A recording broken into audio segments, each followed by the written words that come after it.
Hello there, World of Tankers, and welcome to the channel. I'm your host, T10's Blitz, and in today's video, I will be breaking into the top 5 worst tier 10s in World of Tanks Blitz. Now, I'm going to be basing this off my personal opinion, so obviously, let me know in the comments down below if you agree or disagree, but at the end of the day, this is just the tanks that I see are the worst tier 10s in World of Tanks Blitz. Now, obviously, we know that the FE2 and 5B 183 is going to make this list. Whether you like playing the 183 or don't like playing, or should I say fighting against the 183, it is still undeniable that it is probably the worst tier 10 to win in. Yes, it does have some situations where it can get at a nasty Hess shell for 1300 and change the tides of a battle. I've seen it happen. I can't tell you how many times I've been super confident, sometimes overconfident on a push, and then boom, a 183 slaps all of my health off and I instantly die in the middle of the push. So the 183 does have potential, but the potential is all based on luck, because the gun is anything but accurate. Even running refined gun, I still only have the gun at 0.35 dispersion, which is not good. The aiming time's still 5.3 seconds, and even though it's got good penetration, it's got one of the worst camo values in the game. It's got no armor, it's absolutely humongous, and this is the case where bigger is not better. So, I do like the 183, it's definitely grown on me as I've cared less and less about statistics affecting my happiness, but it's still a vehicle that I would stay away from if you want to win more battles.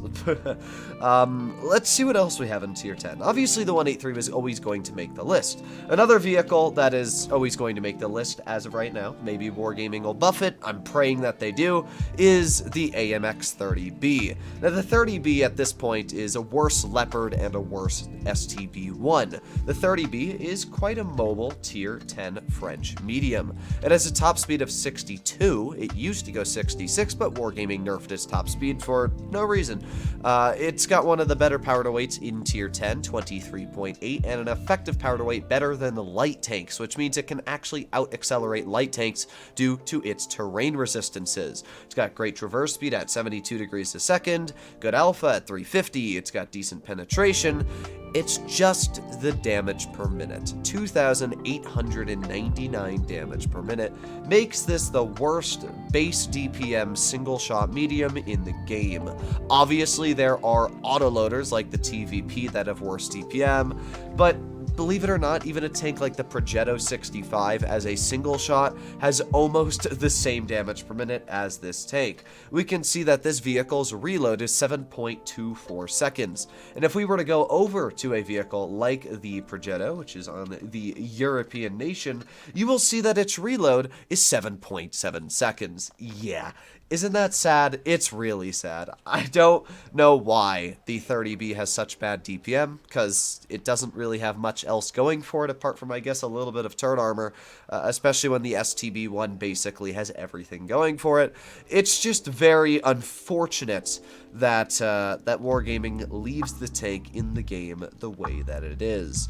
Now, after, I would say, the 30B, we also have this, the Object 260. Now, if I were to rank these in order, I would actually say the Object 260 is a bit worse than the 30B, and that's just down to the fact that this tank is very non-flexible. Like, you put it on a ridgeline, and it doesn't have enough gun depression to work the ridgeline. The Stritzvon K that was just released, which is obviously part of the European tree, or not tree, but nation, is basically what would happen if you made an Object 260 actually have decent turn armor, much better DPM, accuracy, and I should also point out that this tank is much lower down. The Stritzvon K is an amazing tank. It's super fun to play, and because of that, I really enjoy it, because it also has gun depression, and it shows you just how flexible gun depression can be. The Object 260 is basically just a worse version of that tank now. Yes, it does have more alpha, 420 instead of 350, but it does have much worse DPM, it has worse penetration. This vehicle also has good mobility, I will point that out, 50 kilometers per hour with a power to weight of 21.4, very fast tank, but it doesn't really have armor, so it definitely hurts the vehicle. Like, the Stritzvon K is super fast now. So yeah, I kind of just see this as a much worse Stritzvon K. It still does have the alpha advantage. I think it's like 70 more, which is a big advantage, but I don't think it's a big enough of an advantage to make this a great tank. I think if Wargaming just gave it a little bit more gun depression, maybe 7 or 8 degrees, it would be really solid. The armor would become actually effective. But as of right now, the Object 260 just sits in a really awkward state, for me at least, where it can be a good tank, but once you get into those situations that you could have carried a game, this tank just isn't it when it comes to that department. So yeah, I'm going to put the Object 260 in this list as well. So that leaves us with 2 more tanks. Now there's a lot of vehicles to choose from here. Let's see. I didn't come up with these tanks, by the way, before I started this video. I'm just picking them as I go, trying to think of what are my least enjoyable and probably least winnable tanks in Tier 10. Well, I do have one tank that comes to mind, and that is the Grille Baggins. The Grille is a tank that was very strong a couple months ago, and then Wargaming said, nah, we're going to nerf its DPM. The damage per minute on the Grille, if calibrated, sits at 3,168, when it previously sat at around 3,300. It lost a huge chunk of damage per minute from Wargaming to buff its traverse speed, and they also nerfed its alpha. It went from 640 to 600, and that especially hurt the high explosive shells, which went from 960 to 900. The Grille is still an okay tank. You can still win battles in it, but there's just much better options. I mean, heck, the Foch 155 has 300 more damage per minute than my Grille. The 4005 has 250 more damage per minute than my Grille. So it's just the fact of, why would I play this tank when I have other vehicles that have more mobility, more armor, more gun depression, more damage, that also are just better than the Grille. So yeah, I don't know why Wargaming can't give the Grille back what it originally had. So for the last vehicle on the list, I'm just taking a look here. I already have one in my mind, and I think I'm gonna go with that one.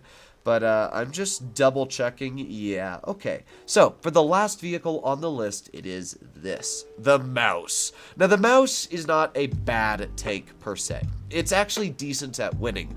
I couldn't really come up with any other terrible tank in Tier 10 if you want my honest opinion.